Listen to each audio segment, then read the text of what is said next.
Hey students, today I thought I would go through a really short video on accessing any USB stored media from your Linux virtual machine inside of Oracle VM VirtualBox.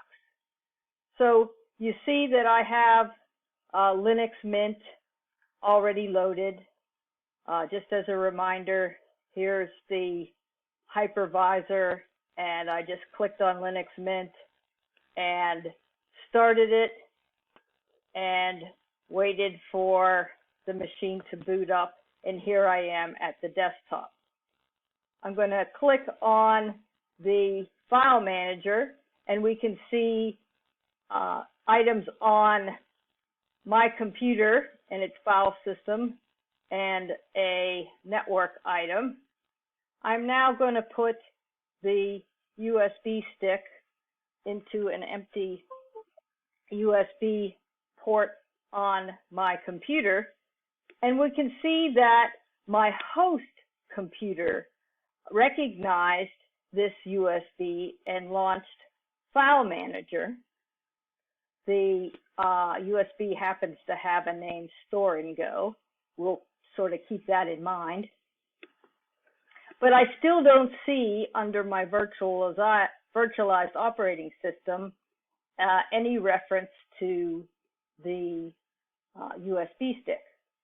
So I'm going to go up here to the hypervisor control menu, click on Devices and USB, and I see there is a drop down for verbatim store and go. I'm going to click that. You may or may not have heard that nice little chime sound. And the devices and store and go now appear, and I have access to the items on that drive.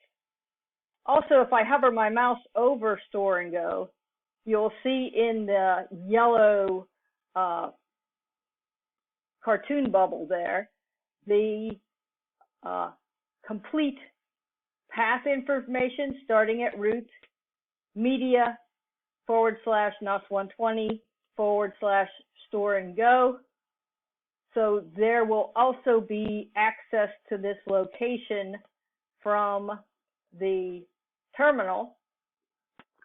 So if I go to media and NOS120 and then LS, I do see that I have a store and go file folder. There's spaces in that, which is not necessarily a great idea when you're naming folders, but do remember that you can start typing and use the tab key for autofill, and as long as the name is unique within that number of characters, the tab will autofill correctly, and you don't have to try to type in the correct escape characters and so forth. And now I'm in that store and go directory, and if I do the listing, I see files and folders on that USB. I would be able to copy from and to that USB to save work that I've done. So I hope this helps you when you're doing your assignments and you'd like to save your work, or you're carrying your work from one machine to another. Easy peasy. Have fun.